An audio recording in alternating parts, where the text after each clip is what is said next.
It's not just job creation in the state of Wisconsin, it's an opportunity for our children and our grandchildren to stay right here in this state. Let me give you a specific example. Up here in Marinette, we were up here, I don't know, it was last week or week before.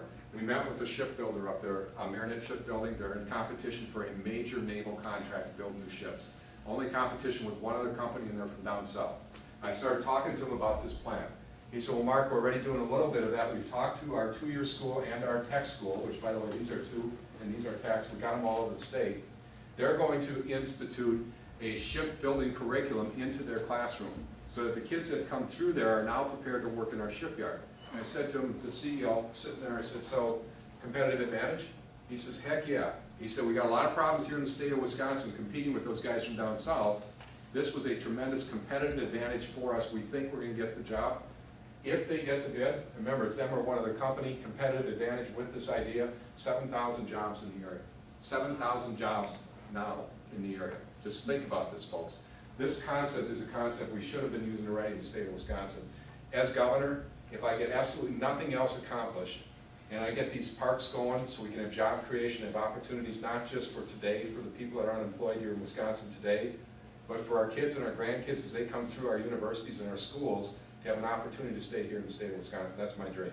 And as governor, that's the most important thing I can be involved in. Sorry, I didn't mean to jump to that. Right. I didn't want to leave it out. That's right. Let me just ask one follow-up to that, and then I think we're probably going to have to end it.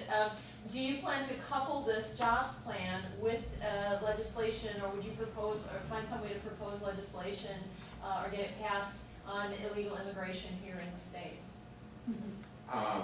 Because I'm trying to tie those two together. well, because frankly, what we do, every state at this point has a problem with illegal immigration. Yeah, no, and immigration there are is- jobs that are being taken. Yes, yeah, okay. So what Sure. what I would like to see is some sort of balance with some sort of policy Sure. on immigration. Start Arizona, of course, is in the front line. I support the right of Arizona to do what they did. They certainly have the right to step in and do what they did in Arizona.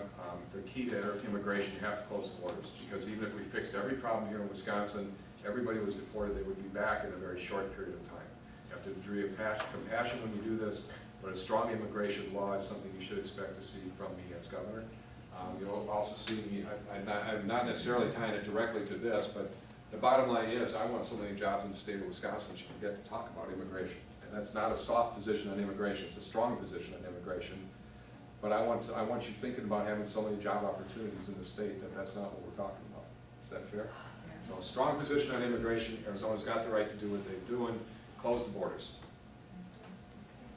And with that, I'm going to let Mark off the hook. This young lady does not All right, ask anything. Lauren, Last I will give question. you, give you one more question. Unless it's hard, then I'm going to say forget it. You've talked a lot about spending, but I was wondering what you see as the other biggest difference between you and Scott Walker.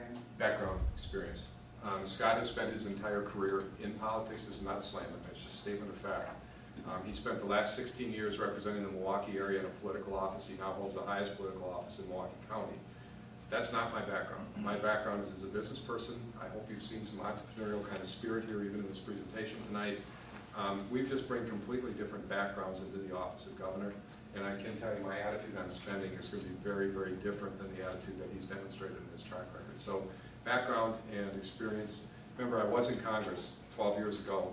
We fought through the budget battles, we got them done, we got the taxes cut. But I've been back in the private sector, meeting payroll, fighting my way through this recession we're in. I'm going to just wrap this up then tonight, if that's okay.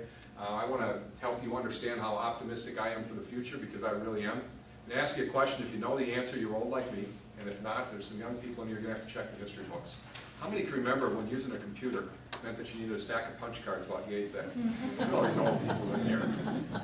Folks, it was a short generation ago when I was in college, we had those punch cards and you fed them into a computer. You didn't get to see them. Somebody took them from you, fed them into a mainframe computer that you didn't get to see, for goodness sakes. One short generation ago, just think about this. This is who we are as Americans. In one short generation, we came from that mainframe computer to this. Entrepreneurs, technological advances, this is who we are as a nation. And now I want you to think about something really fun. Oh, I'm dead and gone. I want you to think about the future. I'm dead and gone. My son or your sons and daughters are standing in front of this very group, and I can just see Matt doing this. I can just see my son doing it. He reaches in his pocket, he pulls out this thing, and he says, "Can you remember when Mom and Dad used to use this thing?" And just think where we are today, folks. That when you start thinking in that realm, mainframe computer to the cell phone and where we're going over the course of the next generation, all of a sudden you see that it's not just about the tough times in this recession we're in right now. This is the United States of America, and there are golden opportunities for us to move forward as a nation and as a people. If you look forward to the future generation, all of a sudden, you guys, it's exciting to be Americans again, because you realize we have a very bright future in this country.